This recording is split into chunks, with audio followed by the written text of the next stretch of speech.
இந்த வாரம் நீண்ட நாட்களாக இருக்கக்கூடிய பிரச்சனை, அதாவது ரொம்ப நாளா நிறைய பேர் என்ன பண்ணுவாங்க, பல ஜோதிடர்கள்கிட்ட போறது, எங்கெங்கேயோ அலைந்து திரிந்து நாங்க இந்த கோயிலுக்கு போனோம், இந்த மாதிரி வழிபாடு செய்தோம், இத்தனை வழிபாடுகள்லயும் எங்களுக்கு பலன் கிடைக்கல. என்ன பலன்?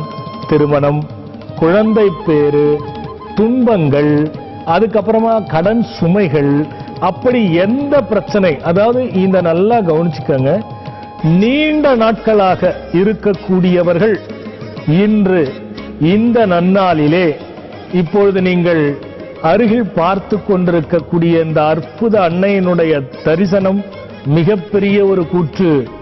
என்னன்னா, உலகத்தில் எங்கெங்கேயோ காளிகள் இருக்கிறது பார்த்திருக்கலாம். இந்த காளி அந்த காளி நிறைய பேர்களில் இருக்கிறது. இந்த அம்மனுக்கு பிரளய காளி என்று ஒரு பெயர் இருக்கிறது. இதற்கு பிரளய காமாட்சி என்ற ஒரு பெயரும் இருக்கிறது. ஏன்னா இந்த காஞ்சிமா நகரத்திலே இந்த காளியாக அவதாரம் செய்யும் பொருட்டு சிரசினிலே கங்கையை சுமர்ந்து ஒரு அன்னை காளியாக வீற்றிருக்கிறாள் என்றால் அதுவும் எங்கும் பார்க்க முடியாத ஒரு அற்புத தரிசனம். இந்த நன்னாளிலே இந்த நிகழ்ச்சியிலே நான் சொன்னது போல நீண்ட நாள் பிரச்சனை உடையவர்கள் நீண்ட நாள் பிரச்சனைகள் அகல்வதற்கு இந்த தரிசனத்தை பாருங்கள். அந்த அன்னையினுடைய பெருங்கருணை, இந்த பிரளய காளியாக வீற்றிருக்கக்கூடிய பிரளய காமாட்சியினுடைய பெருங்கருணை உங்கள் இல்லங்களிலே இன்று பார்த்து கொண்டிருக்கிறீர்கள். அந்த அன்னையினுடைய பார்வை உங்கள் மேல் அருள் ஊற்றாக பெருக்கெடுத்து இல்லங்களில் வந்து கொண்டிருக்கிறது இந்த ஜெயா பிளஸ் தொலைக்காட்சியின் மூலமாக. இதுல பிரளயம் என்றால் எல்லாருக்கும் தெரிஞ்சு ஒரு புயல் வர்றது. இந்த பிரளயத்துக்கே என்னன்னா, வேதத்துல நான் அடிக்கடிக்கு சொல்லுவேன், அதி பௌதீகம் அதி தெய்வீகம் அப்படின்னு சொல்லிட்டு வரும். அதி பௌதீக தாபம், அதி தெய்வீக தாபம் என்று துன்பங்கள் வருகிறது, அதி ஆத்மீக தாபம். இந்த மூன்றும் பிரளயத்தினால் உருவாகக்கூடிய ஒரு விஷயம். இதுபோல் ஒரு காலகட்டங்களில் இப்ப சுனாமி மாதிரி ஒரு பிரளயம் ஏற்படுது அப்படின்னா அதை காப்பதற்கு இறைவன் வேண்டும் அப்படி இப்ப பொதுவாகவே ஒரு சில இடங்களில் வந்தது போல் அந்த காலங்கள் எல்லாம் உலகமே அழிகின்ற அளவிற்கு பிரளயங்கள் ஏற்பட்டதாக பல சரித்திரங்களில் நாம் படித்திருக்கிறோம், கேட்டிருக்கிறோம் இல்லையா? அதுபோல இந்த காஞ்சிமா நகரிலே இந்த பிரளய காமாட்சி பிரளய காளி அம்மன் அற்புதமான ஒரு சக்தியை காத்திருக்கிறார்கள். என்னன்னா, ஒரு சமயம் அன்னை காமாட்சியாக வீற்றிருக்கக்கூடிய அன்னை தவ வாழ்க்கையை மேற்கொள்ளுகிறார்கள். இந்த தவ வாழ்க்கை அன்னையே மேற்கொண்டதினால் இயற்கையினுடைய சீற்றங்கள், ஏன்னா இந்த எல்லைக்கு காமாட்சி தான் மெயின், அவங்க அந்த தவத்துல இருந்ததுனால பிரளயங்களுக்கு பலம் வந்துருது. அது ஒரு பெரிய கதை. இந்த பிரளயங்கள் இந்த இடத்தை சூழ்ந்து கொண்டு வருகிறது. அப்பொழுது அன்னையே தன்னோட தவ வலிமையில் ஒரு பிம்பமாக காளி என்று பிரளயத்தை அழிப்பதற்காக, அந்த பிரளயத்தை தாங்கி அது இல்லாமல் செய்வதற்காக ஒரு கையிலே கபாலம் ஏந்தி அந்த கபாலத்தில் அன்னை காமாட்சி தவத்தில் வீற்றிருக்கும் பொழுது வந்த அந்த பிரளயத்தை அந்த கபாடத்தின் உள்ளே அடக்கி விடுகிறார்கள். அடக்கி இந்த ஆலயத்திலே காளியாக வீற்றிருந்து பிரளய காமாட்சியாக அருள்பாலித்து வருகிறார்கள். அப்பொழுது கங்கையை அந்த பிரளயத்தை கபாடத்தில் அடக்கும் வேளையில் அந்த உக்ர தனிவினுடைய நிலைகள் எல்லாம் எப்படி கங்கை பெருக்கிட்டு வரும், பிரளயனா காற்று பெருக்கிட்டு வரும், இதுபோல் வருகின்றதை எல்லாம் தன் தலையிலே சுமந்து பிரளயத்தை கபாடத்தில் அடக்கி அதை ஒரு நல்ல நெறிப்படுத்தி விடுகிறார்கள். அப்படி அவதாரம் செய்து பிரளய காலம் என்று வந்த அந்த காலத்தை, அந்த ஒரு நாள், அந்த ஒரு நேரம், அந்த ஒரு தருணத்திலே காத்து அருளினதினால்தான் இந்த அன்னைக்கு பிரளய காளி என்று ஒரு பெயர் வந்தது. இப்ப என்ன விஷயம்னா, நமக்கு நீண்ட நாட்களான துன்பங்கள் என்னன்னா, பிரளயத்தையே காத்திருக்கக்கூடிய அன்னையினுடைய தரிசனத்தை பார்த்து கேட்டுக் கொண்டிருக்கிறீர்கள் நீங்கள். என்னன்னா, நமக்கு என்ன இந்த துன்பங்கள்லாம், ரொம்ப நாளா சரியாகல சுவாமின்னா அது ஒரு பிரளயம்.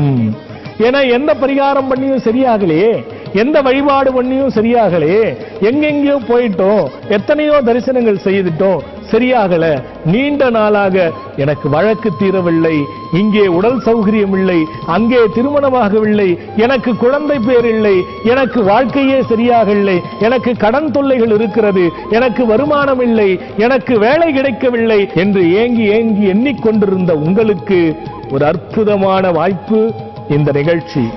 இந்த காளி காஞ்சிமா நகரத்திலே ஏகாம்பரநாதருடைய திருக்கோயிலில் உள்ளது. ஏன் நான் ஒரு கோயில் இப்ப நீங்க நினைச்சுக்கலாம்ல காஞ்சிமா நகரத்தை பத்தி சொல்றாரு, இல்லை, எங்கெல்லாம் மறைந்த அற்புதங்கள் இருக்கிறதோ, நான் போன வாரம் கூட விகடச்சக்கரை பற்றி சொல்லியிருந்தேன். அது ஒரு மிக உலகத்தில் காண முடியாத ஒரு அற்புதம். அதுபோல் இதுவும் உலகத்தில் காண முடியாத ஒரு அற்புதம். மக்களுக்கு துன்பங்களும் துயரங்களும் பீடித்துக் கொண்டே காலம் போக போக போக இன்னும் துன்பங்களும் பெருகிக் கொண்டே இருக்கும். ஏனென்றால் ஆசை அளவுக்குள் அடங்காமல் பெருகுகின்ற காலங்கள் போய்கொண்டிருக்கிறதுனாலே மனிதன் அவதைக்குள் படுவான். எத்தனையோ புதுவிதமான தொழில்நுட்பத்திலே எலக்ட்ரானிக்கல் கருவிகள் வரும் காலத்தில் எத்தனையோ நோய்கள் பீடிக்கின்ற அளவுக்கு மனிதன் தாக்கப்படுவான் என்பதை அன்றே சித்தர்கள் எழுதி வைத்திருக்கிறார்கள். அதன் மூலியமாக இந்த காளியினுடைய தரிசனம், பிரளயமாக உங்களுக்கு துன்பங்கள் இருக்கிறது, நீண்ட நாள் பிரச்சனை தீரவில்லை என்றால் அதை தீர்க்கக்கூடிய சக்தி படைத்தவள் இந்த அன்னை. இதுல இன்னொன்னு எடுத்துக்கலாம், நம்ம இந்த சரித்திரத்தை நிறைய சொல்லலாம். ஒவ்வொரு நிகழ்ச்சியிலும் நான் உங்களுக்கு ஒரு கதை சொல்வேன். நம்பிக்கை சார்ந்த இந்த நிகழ்ச்சியை நான் மீண்டும் சொல்லுகின்றேன். நம்பிக்கை உள்ளவர்கள் இதை தரிசனம் செய்யுங்கள், இதை பற்றி கேளுங்கள், இந்த வழிபாட்டை மேற்கொள்ளுங்கள். அறகுறையா கொஞ்சமா நடக்குமா நடக்காதா என்று செய்பவர்கள் நிச்சயமாக செய்ய வேண்டிய அவசியம் இல்லை. ஏனென்றால் நடக்காது. நம்பிக்கை இல்லாதவர் நிகழ்ச்சியை பாருங்க, என்ன சொல்றாங்க, அதுக்குள்ள என்ன இருக்கு, இப்படிலாம் ஒண்ணு இருக்கா, நீங்களே அதை பத்தி திறனாய்வு செய்துங்க. அப்போ உங்களுக்கு அதனுடைய அற்புதங்களை உங்களுக்கு தெரியும். என்னன்னா, ஒரு மன்னன் மந்திரியுடன் பேசிக் கொண்டிருக்கிறார். அந்த மந்திரியும் இவரும் நல்ல நண்பர்கள். அந்த மன்னர் பேசிக் கொண்டிருக்கும் வேளையிலே ஒரு பாக்கு வெட்டியை கையில் வைத்துக் கொண்டு பாக்கை நெருக்கி கொண்டிருக்கிறார். அதாவது அதை வெட்டி கொண்டிருக்கிறார். அற்புதமா சுவாரஸ்யமா பேசிக்கிட்டே இருக்காங்க ரெண்டு பேரும். அப்படி சுவாரஸ்யமா பேசக்கூடிய நேரத்துல தன்னையும் மறந்து பாக்கு வெட்டி அந்த மன்னர் கைகளை வெட்டி கொள்ளுகிறார். ரத்தம் அடிக்குது. உடனே மந்திரி ஒரு துணியை எடுத்து சுத்தி, என்ன ராஜா பார்த்து வெட்டக்கூடாதா அப்படின்னு. ஏயா என்னையா நான் வெட்டி நீரம் பார்த்து வெட்டக்கூடாதாங்கிற நீ, எல்லாம் நல்லதுக்கு ராஜா, ஏன் அதை போய் கவலைப்படுறீங்க, ஏன்னா சின்னதா அந்த கட்டவர் வெட்டி கீழே விழுந்துருச்சு, இவரு எல்லாம் நல்லதுக்குங்கிறாரு.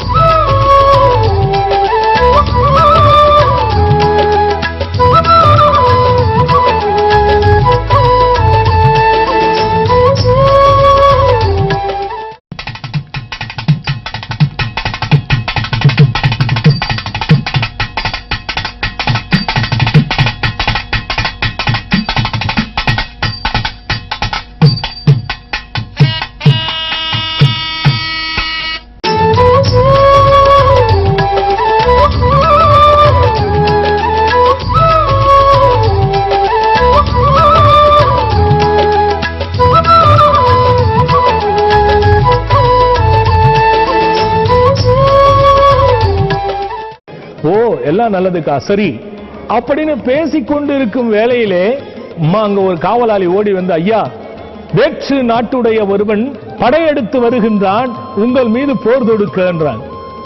இவருக்கு கைவெட்டின வேதனை ஒரு பக்கம், இந்த செய்தி ஒரு பக்கம். அலறி எழுந்து நின்று, ராஜா என்ன இது, திடீர்னு எந்த ஒரு அறிவிப்பு இல்லாமல் எதிரி நாட்டு நம்ம மீது படையெடுக்கிறானா, என்ன செய்யலாம் மந்திரி என்றார்.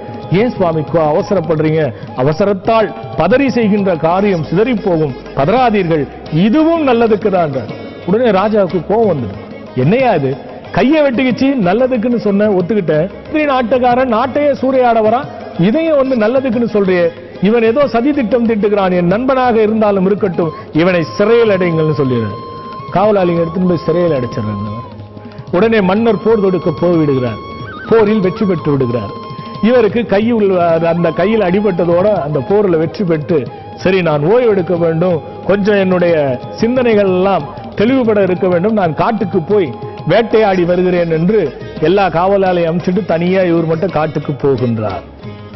காட்டிலே காட்டுவாசிகள், கொடூர புத்தி உள்ள காட்டுவாசிகள் மன்னரை பார்க்கிறார்கள். இவன் நல்லா இருக்கான், பார்க்கிறதுக்கு இவனை பலி கொடுக்கணும் நம்ம தேவதைக்குன்ட்டு மன்னரை பிடித்து விடுகிறார்கள். மன்னரை பிடித்து காட்டுக்குள்ளே எடுத்துன்னு போய் அவரை கட்டி வைத்து பலி கொடுக்கின்ற நேரம் வருகிறது. அந்த காட்டரசன் வருகிறார். வந்த பொழுது மேலும் கீழுமாக மன்னனை பார்க்கின்றார். அற்புதம்! அன்னைக்கு நம்முடைய குலதெய்வத்திற்கு இப்படி ஒரு பிரசாதம் கிடைக்கவே கிடைக்காது, லாசோசப்படுத்துங்கள்னு சொல்லிட்டே பார்த்தா கட்டவரல் துண்டாய் போயிருக்கு. உடனே நிறுத்துங்கள் சொல்றான் அந்த காட்டரசன். ஐயோ நிறுத்தி விடுங்கள். என்ன, இந்த மன்னன் ஊனமுடையவன், இந்த உடல் ஊனமான உடல், எச்சில் பட்ட உடல், நம் தேவதைக்கு பொருந்தாது, இவனை விட்டுடுங்க அப்படின்னு சொல்றாங்க. உடனே மன்னரை எல்லாரும் விட்டுடுறாங்க. மன்னர் என்ன செய்யறாரு, நேரா அரண்மனைக்கு வராரு. இவன் சொன்னானே அதானே கடைசியில நடந்தது, நேரா போய் மந்திரிகிட்ட போய் ஜெயில, டேய்